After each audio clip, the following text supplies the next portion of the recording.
ऐसा बाप नहीं चाहिए। एक बड़े शहर में रतनलाल अपनी बेटी संध्या और छोटे बेटे कुणाल के साथ रहता है। रतनलाल बहुत गरीब है और शराबी किस्म का आदमी है। वो रिक्शा चलाकर अपना जीवन यापन कर रहा है। रतनलाल एक अधेड़ उम्र के आदमी योगेश्वर को कभी कभी अपनी रिक्शा से मार्केट या मंदिर छोड़ता है और कभी कभी बाजार से उसका सामान भी ले आता है। एक दिन रतनलाल योगेश्वर से कहता है, साहब, आपके पास गाड़ी है, फिर भी आप कभी कभी रिक्शा से क्यों जाते हो?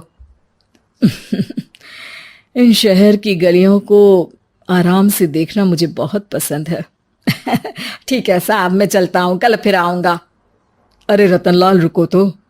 मैंने सुना है कि तुम अपनी बेटी को कुछ पैसों के बदले किसी को दे रहे हो। अभी किसी को बेचे नहीं तो क्या करे साहब।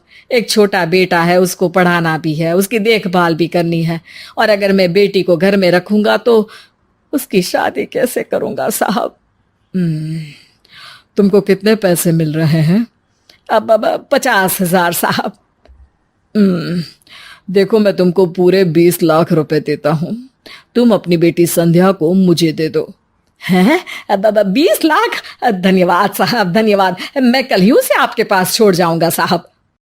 अगले दिन रतनलाल संध्या को हमेशा के लिए योगेश्वर के यहाँ छोड़ आता है और बदले में 20 लाख रुपए लेकर घर आ जाता है। रतनलाल जिंदगी में पहली बार इतने पैसे पाकर बौखला गया। उसने एक अच्छा घर लिया। कुणाल, अब हमें कोई चिंता नहीं है, तो अब अच्छे से पढ़, खूब मन लगाकर पढ़ाई करना। पापा, मुझे पढ़ाई करना अच्छा नहीं लगता। अरे तूने अगर ज्यादा बकवास की ना तो बहुत मारूंगा। कल से तू अच्छे स्कूल में जाएगा तो जाएगा, हाँ बस। कुणाल का एडमिशन एक अच्छे स्कूल में हो जाता है, लेकिन आए दिन स्कूल से शिकायत आती ही रहती है। 10 साल बाद एक दिन प्रिंसिपल मैडम रतनलाल को स्कूल में बुलाती है।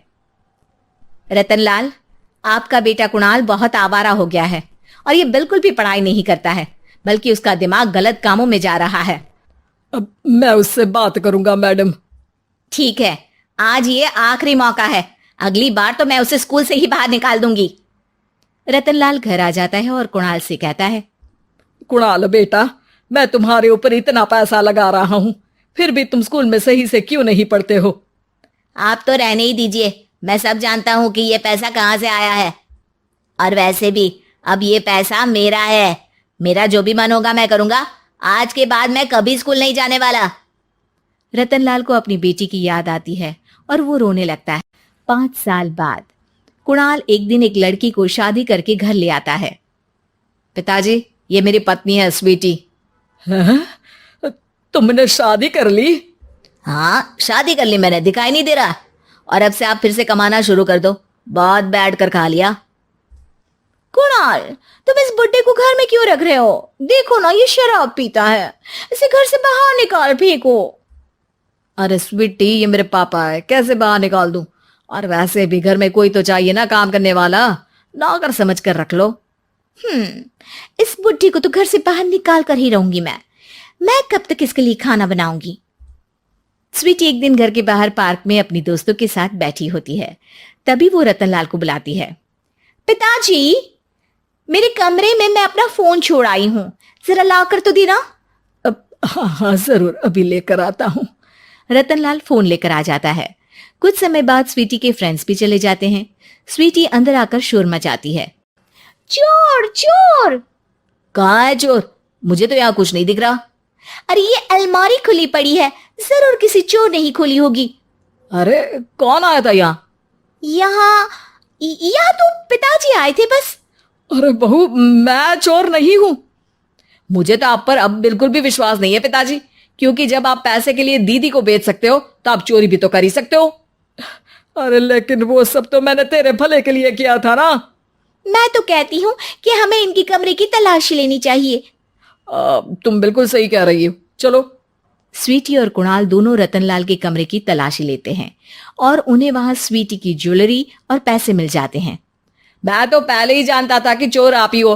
निकल जाओ मेरे घर से और दोबारा अपनी शक्ल मत दिखाना। रतनलाल आंखों में आंसू लिए घर से निकल जाता है।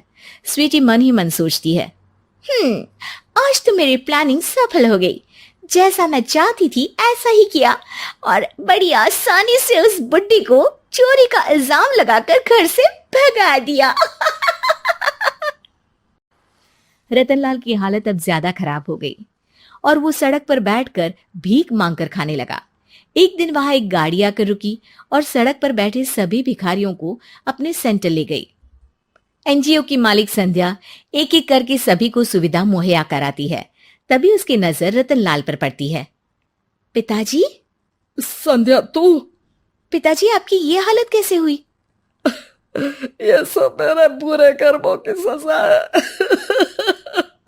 जो मुझे मिल रही है। मुझे माफ कर दे बेटी।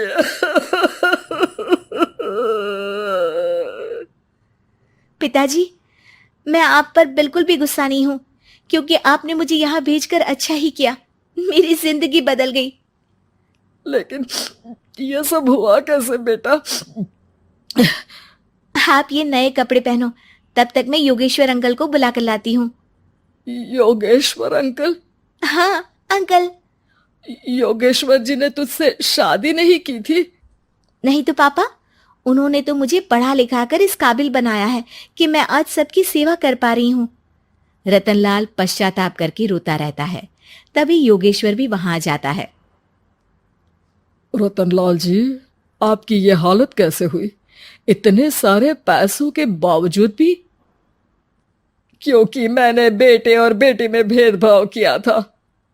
लेकिन आपने ये कैसे किया? मुझे ये जानना है, बताइए। सालों पहले जब संध्या छोटी थी, तब मैंने एक बार एक आदमी से तुम्हें बात करते हुए सुना था, जो कुछ पैसों में संध्या को तुमसे खरीद कर शादी करना चाहता था। मैं उस समय एनजीओ में बच्चों के लिए ही काम कर रहा था और मैं किसी भी लड़की की जिंदगी खराब होते नहीं देख सकता था। इसलिए मैंने अपने जीवन की कमाई का एक बड़ा हिस्सा तुम्हें दे दिया था। सच में कितना गलत था मैं। मुझे माफ कर दो। अब आप दोनों मेरे साथ घर चलो और आज मैं अपना सच्चा प्रायश्चित करना चाहता हूं। योगेश्वर और संध्या रतनलाल के साथ घर जाते हैं। स्वीटी दरवाजा खोलती है। चोर भिखारी, तू फिर से आ गया? चल भाग यहाँ से बुड्ढे। ये घर तुम्हारे बाप का नहीं, मेरा है। बाहर निकलो यहाँ से। रतनलाल कुणाल और संध्या को घर से बाहर निकाल देता है। योगेश्वर जी, अब ये घर आपका है और अब आप यहाँ एक और एनजीओ खोल सकते हैं। शायद अब ये सच्चा प्रायश्चित है। संध्या अपने पिता के गले